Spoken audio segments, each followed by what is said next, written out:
सुनील पवार सोच रहे थे कि इस जमाने में जब टेक्नोलॉजी इतनी डेवलप है तो म्यूचुअल फंड इसका फायदा क्यों नहीं उठाते।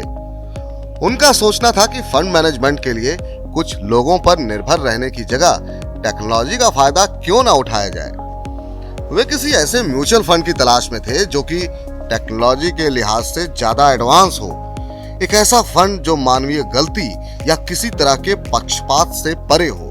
पक्षपात का मतलब तो आप समझते ही होंगे। मान लीजिए कि फंड मैनेजर का कोई अपना हित है जिसकी वजह से वो कुछ कंपनियों के शेयरों में ज्यादा पैसा लगवा दे। भारत में म्यूचुअल फंड का आकर्षण लगातार बढ़ता जा रहा है।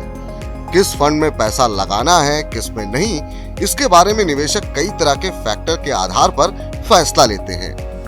अच्छे म्यूचुअल फंड की तलाश सिर्फ यहीं खत्म नहीं हो जाती कि कोई फंड अच्छा प्रदर्शन कर रहा है। सुनील जैसे लोग ऐसा फंड चाहते हैं जिसमें टेक्नोलॉजी का इस्तेमाल हो और निवेशकों को किफायती दाम में निवेश का फायदा मिले।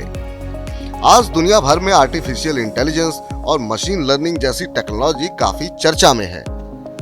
ये हर इंडस्ट्री को प्रभावित कर रहा है और इसने मानव मशीन इंटरफेस के बारे में धारणा ही बदल दी है। तो भला म्यूचुअल फंड इंडस्ट्री इससे अछूती कैसे रहेगी। अब एआई और मशीन लर्निंग का इस्तेमाल म्यूचुअल फंड इंडस्ट्री और खासतौर से क्वांट म्यूचुअल फंड में हो रहा है। अब आपके मन में सवाल आएगा कि क्वांट फंड होते क्या हैं?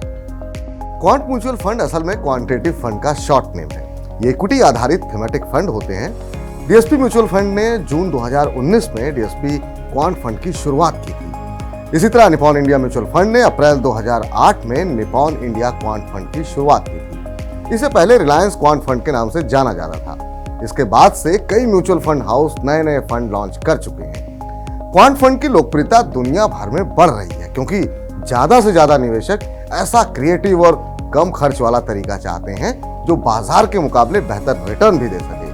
क्वांट फंड में निवेश के सभी निर्णय, चाहे शेयरों का चयन करना हो या फिर पोर्टफोलियो निर्माण, पूरी तरह से पूर्व निर्धारित क्राइटेरिया पर होते हैं और इनमें टेक्नोलॉजी की काफी मदद ली जाती है।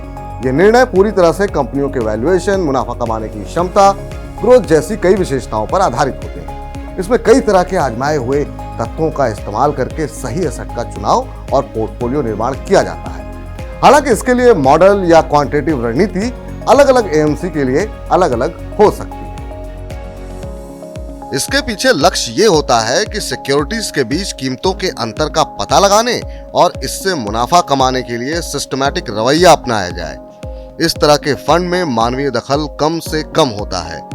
अब आपके मन में ये सवाल भी आएगा कि क्या क्वांट म्यूचुअल फंड ईटीएफ की तरह होते हैं? तो क्वांट फंड वैसे तो एक्टिव फंड माने जाते हैं, लेकिन एक्टिव फंड के विपरीत इनमें विकल्प चुनने के लिए ऑटोमेटेड प्रोसेस का इस्तेमाल किया जाता है। अब इनके बारे में जानते हैं क्या है एक्सपर्ट्स की राय। एनजे एसेट मैनेजमेंट कंपनी के डायरेक्टर एवं chief executive officer Rajiv Shastri कहते हैं कि क्वांट या क्वांटिटेटिव निवेश नियम आधारित निवेश के लिए इस्तेमाल होने वाले कई शब्दों में से एक है। इसमें पैसिव निवेश जैसे कि अनुशासन और एक्टिव मैनेजमेंट का जोड़ होता है जो बाजार की गतिशील दशाओं के अनुरूप पोर्टफोलियो को बनाए रखता है। नियम आधारित सक्रिय निवेश निर्णय लेने में मानवीय चूक और झुकाव को दूर करता है। वित्तीय मामलों के जानकारों के मुताबिक इन फंडों के प्रदर्शन के आकलन करने में अभी कुछ समय लगेगा क्योंकि ये तुलनात्मक रूप से नए हैं। हालांकि इनमें एक साल में औसतन 15% का रिटर्न मिलता देखा गया है। क्या आपको इनमें निवेश करना चाहिए? ये सवाल आपके मन में जरूर आएगा कि क्या इनमें निवेश करना चाहिए।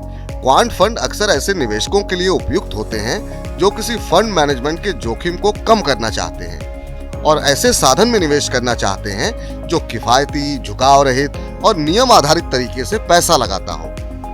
आजकल नौजवानों के बीच म्यूचुअल फंड ज्यादा लोकप्रिय हो रहे हैं, तो ये फंड ऐसे टेक सेवी निवेशकों के बीच लोकप्रिय हो सकते हैं जो नए विचारों को अपनाने में पीछे नहीं रहते।